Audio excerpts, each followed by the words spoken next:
حضرت عمر فاروق رضی اللہ تعالیٰ عنہ کا 27واں سال تھا کہ عرب میں آفتاب رسالت طلوع ہوا، یعنی رسول اللہ صلی اللہ علیہ وآلہ وسلم مبعوث ہوئے اور اسلام کی صدا بلند ہوئی۔ حضرت عمر رضی اللہ تعالیٰ عنہ کے گھرانے میں زید کی وجہ سے توحید کی آواز بالکل مانوس نہیں رہی تھی۔ چنانچہ سب سے پہلے زید کے بیٹے سعید اسلام لائے۔ سعید کا نکاح حضرت عمر رضی اللہ تعالیٰ عنہ کی بہن فاطمہ سے ہوا تھا۔ اس تعلق سے فاطمہ بھی مسلمان ہو گئیں۔ اسی خاندان میں ایک اور معزز شخص نعیم بن عبداللہ نے بھی اسلام قبول کر لیا تھا، لیکن حضرت عمر رضی اللہ تعالیٰ عنہ ابھی تک اسلام سے بیگانہ تھے۔ ان کے کانوں میں جب صدا پہنچتی تو سخت برہم ہوئے، یہاں تک کہ قبیلے میں جو لوگ اسلام لا چکے تھے ان کے دشمن بن گئے۔ لبینہ ان کے خاندان میں ایک کنیز تھی جس نے اسلام قبول کر لیا تھا۔ اس کو بے تحاشا مارتے اور مارتے مارتے تھک جاتے تو کہتے ذرا دم لے لوں تو پھر ماروں گا۔ لبینہ کے سوا اور جس پر قابو چلتا تھا زد و کوب سے دریغ نہیں کرتے تھے، لیکن اسلام کا نشہ ایسا تھا کہ جس کو چڑھ جاتا تھا اترتا نہ تھا۔ ان تمام سختیوں پر ایک شخص کو بھی وہ اسلام سے بدل نہ سکے۔ آخر مجبور ہو کر فیصلہ کیا کہ نعوذ باللہ خود بانی اسلام کا قصہ پاک کر دیں۔ تلوار کمر سے لگا کر سیدھے رسول اللہ صلی اللہ علیہ وآلہ وسلم کی طرف چلے۔ کارکنان قضا نے کہا، آمد یارے کہ ماں ہم خواستیم۔ راہ میں اتفاقاً نعیم بن عبداللہ مل گئے۔ ان کے تیور دیکھ کر پوچھا، خیر تو ہے؟ بولے کہ محمد صلی اللہ علیہ وآلہ وسلم کا فیصلہ کرنے جاتا ہوں۔ انہوں نے کہا کہ پہلے اپنے گھر کی خبر لو، خود تمہاری بہن اور بہنوئی اسلام لا چکے ہیں۔ فوراً پلٹتے ہیں اور بہن کے ہاں پہنچے۔ وہ قرآن پڑھ رہی تھیں۔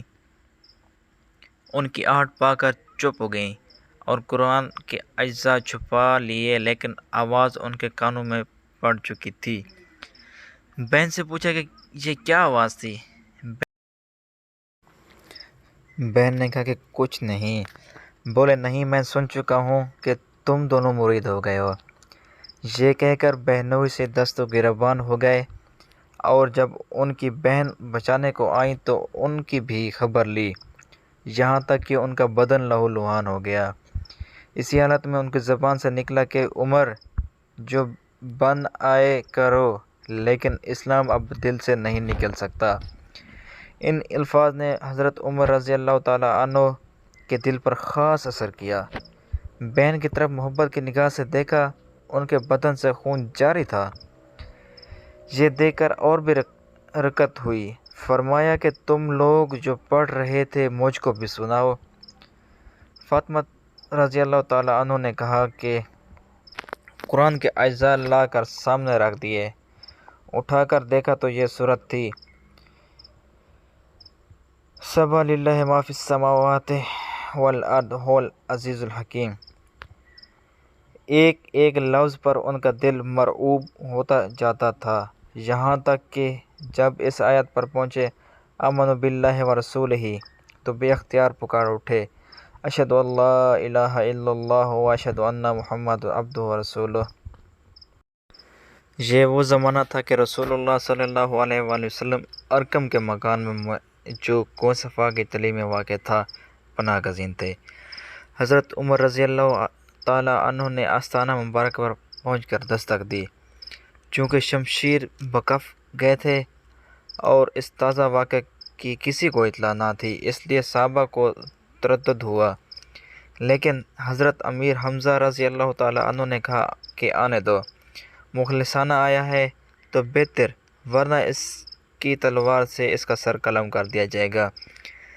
حضرت عمر رضی اللہ تعالیٰ عنہ نے اندر قدم رکھا تو رسول اللہ صلی اللہ علیہ وآلہ وسلم خود آگے بڑھے اور ان کا دامن پکڑ کر فرمایا، کیوں عمر، کس ارادے سے آیا ہے؟ نبوت کی پرروب آواز نے ان کو کپکپا دیا۔ نہایت خضوع کے ساتھ عرض کیا کہ ایمان لانے کے لیے حضرت صلی اللہ علیہ وآلہ وسلم بے سخت اللہ اکبر پکار اٹھے، اور ساتھ ہی تمام اصحاب نے مل کر زور سے اللہ اکبر کا نعرہ مارا کہ مکہ کی تمام پہاڑیاں گونج اٹھیں۔ حضرت عمر رضی اللہ تعالیٰ عنہ کے ایمان لانے سے اسلام کی تاریخ میں نیا دور پیدا کر دیا۔ اس وقت تک 40 سے 50 آدمی اسلام لا چکے تھے۔ عرب کے مشہور بہادر حضرت حمزہ سید الشہداء نے بھی قبول اسلام کر لیا تھا، تاہم اپنے مذہبی فرائض علانیہ ادا نہیں کر سکتے تھے، اور کعبہ میں تو نماز پڑھنا بالکل ناممکن تھا۔ حضرت عمر رضی اللہ تعالیٰ عنہ کے اسلام کے ساتھ دفعات یہ حالت بدل گئی۔ انہوں نے اپنا اسلام ظاہر کیا۔ کافروں نے اول ان پر بڑی شدت کی، لیکن وہ برابر ثابت قدمی سے مقابلہ کرتے رہے، یہاں تک کہ مسلمانوں کی جماعت کے ساتھ کعبہ میں جا کر نماز ادا کی۔ ابن ہشام نے اس واقعے کو عبداللہ بن مسعود رضی اللہ تعالیٰ عنہ کی زبانی ان الفاظ میں روایت کیا: جب عمر رضی اللہ تعالیٰ عنہ اسلام لائے تو قریش لڑے، یہاں تک کہ کعبہ میں بھی نماز پڑھی، اور ان کے ساتھ ہم نے بھی پڑھی۔ حضرت عمر رضی اللہ تعالیٰ عنہ کے اسلام کا واقعہ سن 90 کے 6 سال میں واقع ہوا۔